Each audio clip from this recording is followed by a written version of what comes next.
সালামু আলাইকুম। প্রথমেই সবাইকে ক্লিয়ার করি যে আমি আপনার কোরআন এবং সুন্নাহর বাহিরে কোনো ভবিষ্যৎবাণী বিশ্বাস করি না।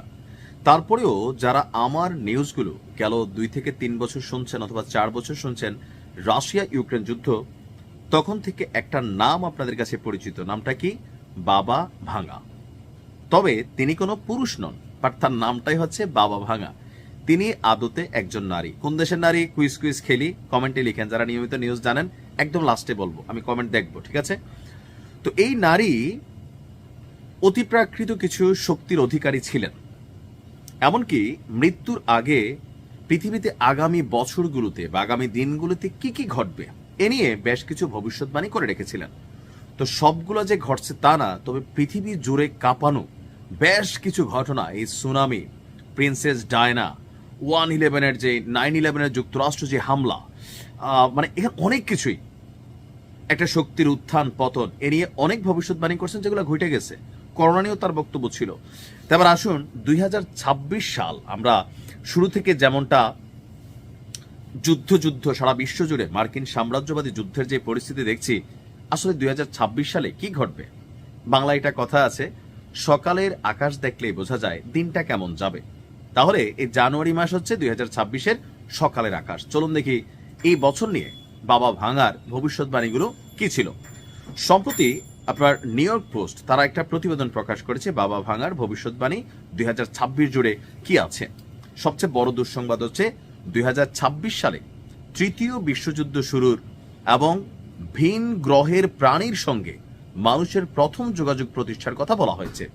তো তৃতীয় বিশ্বযুদ্ধ কি হবে নাকি হবে না? আপনি জাস্ট একটু আন্তর্জাতিক খবরগুলো যারা দেখেন, কোন জায়গাটা এখন সুস্থ আছে, স্বাভাবিক আছে, লড়াই নাই। যেখানে সর্বশেষ মিত্রতা ছিল আমেরিকা, ইউরোপীয় ইউনিয়ন, বা তাদের মধ্যে একটা টিম ওয়ার্ক ছিল, তাই না?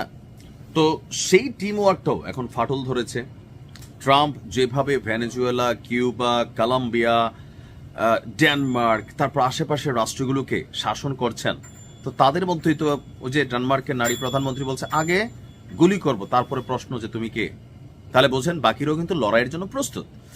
তো এই মুহূর্তে তৃতীয় বিশ্বযুদ্ধের সংখ্যা আমরা দেখছি। আরেকটা বিষয় আছে যে ভিন গ্রহের প্রাণীর সাথে যারা মহাকাশ নিয়ে গবেষণা করে, বিশেষ করে মার্কিন যে সংস্থা আছে নাসা, রাশিয়ার আছে, হ্যাঁ, এরকম প্রত্যেকটা উন্নত দেশের আছে, যারা পৃথিবী যেমন একটা গ্রহ, এরকম আর কোথায় কোন গ্রহ আছে, উপগ্রহ আছে, সেখানে অন্য কোনো প্রাণীর অস্তিত্ব আছে কিনা এ নিয়েই কিন্তু একটা সবসময় রহস্যজনক অবস্থান বা গোপন কর্মকাণ্ড প্রত্যেক দেশই চালাচ্ছে। তো এই বছর এরকম কোনো কিছুর অস্তিত্ব হয়তো গণমাধ্যমে আসবে, নাও আসতে পারে। এরপরে তার যেই আরো যে বক্তব্য আছে যে এবছর নতুন একটা শক্তির উদ্ভব হওয়ার পথে থাকবে। এটা নিয়ে গত বছর বলছিলাম, প্রথম বিশ্বযুদ্ধের আগে সারা পৃথিবী জুড়ে যুক্তরাজ্য, অর্থাৎ আজকের জনের যুক্তরাজ্য, ব্রিটিশরা সারা পৃথিবী শাসন করত, তখন আমেরিকারও পটাইছে। দ্বিতীয় বিশ্বযুদ্ধের পর থেকে মার্কিন যুক্তরাষ্ট্র, আজকের দিনে সবচেয়ে শক্তিশালী অর্থনৈতিক সমরনীতি তাদের কাছে, যুক্তরাজ্য পিছনে পড়ে গেছে, অনেক দুর্বল। আমেরিকান না, অনেক দেশ থেকে যুক্তরাজ্য দুর্বল হয়ে আছে। বাবা ভাঙার ভবিষ্যৎবাণী হচ্ছে তৃতীয় বিশ্বযুদ্ধে আমেরিকার পতন হয়ে যাবে। আমাদের এই অঞ্চল থেকে, অর্থাৎ এশিয়া, মধ্য এশিয়া বা এই সাইড থেকে, আর্কটিক, নন আর্কটিক অঞ্চল থেকে একটা শক্তির উদ্ভব হবে। এখন এই শক্তিতে সবার আগে যার নাম চীন, সবার আগে, পাশাপাশি রাশিয়া। তবে যেহেতু তাদের মধ্যে মিত্রতা আছে, আমার ক্যালকুলেশন, অর্থনীতি সবকিছু ঠিকঠাক থাকলে এটা চীন হবে। এখন চীনের সাথে আপনি দেখেন বিশ্বজুড়ে চীনের আধিপত্য, তাদের ব্যবসা বাণিজ্য, তাদের সব দিক থেকে তারা কিন্তু একটা সেটেলমেন্ট আছে। আর আমেরিকা চীনের মধ্যে সম্পর্কের জায়গাটা খুবই খারাপ। তো বাবা ভাঙা সম্পর্কে একটু তথ্য দিয়ে শেষ করছি।